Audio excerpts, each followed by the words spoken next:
So if you check out part 1, connect to this video, you'll see the little contraption, the little hut that I found myself in for Yom Kippur. But for those of you who don't know what Yom Kippur is a day that we don't do 5 things to afflict ourselves. We don't eat or drink, we don't have intimate relations, we don't wear leather shoes, we don't bathe, and we don't anoint ourselves. And it's usually a day of fasting and being in synagogue all day and praying all day, and people look at it as a very negative holiday. When I first started observing Yom Kippur, I kind of connected it to many cultures and religions that fast for anywhere from 1 to 30 days plus.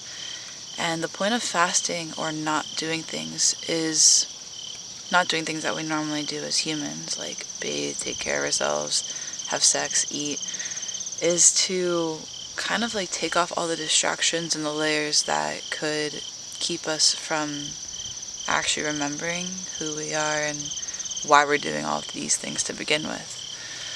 So I spent my 26 hours here on the land outside by myself. First time I've done that.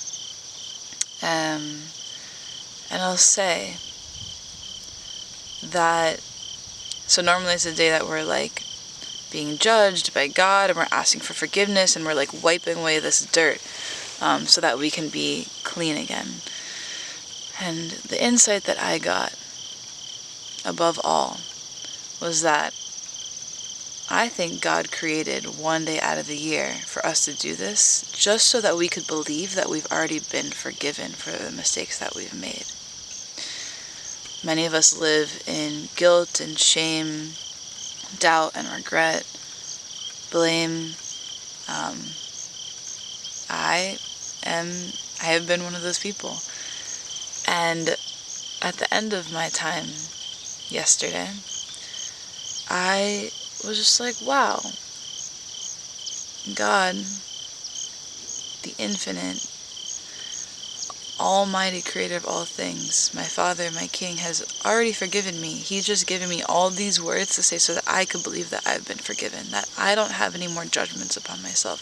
The judgments that we're asking to be removed in heaven is really the judgments in our head towards ourselves, towards each other, towards this world that we live in. If we can live in a place without judgment, to forgive where those judgments have come from, whether from myself or from another person, then I'm living a lot more clear of a life, that I'm able to come back to the place of koach ma, the place of chokhmah, of wow, what is this life really, and who am I really, and who are you really? And a day of just cleansing yourself in living waters, coming out completely purified.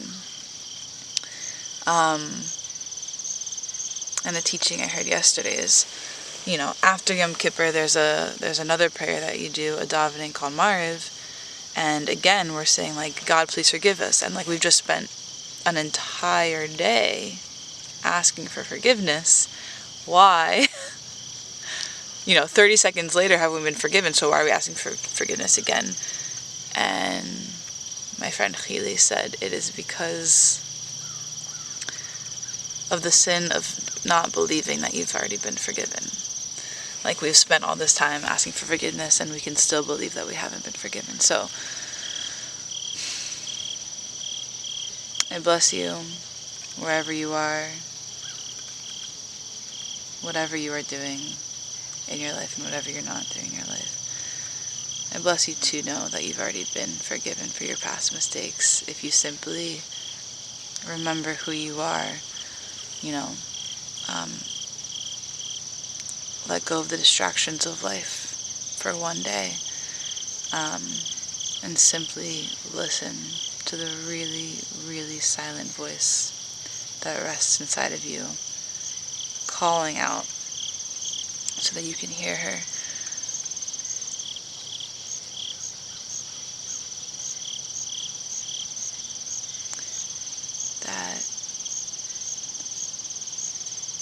That you know that you've already been forgiven. that you can forgive yourself and others, because living in this world with that heavy burden, it just sucks. And to a good and sweet new year, L'Shana Tova U'Metuka. See you on the other side.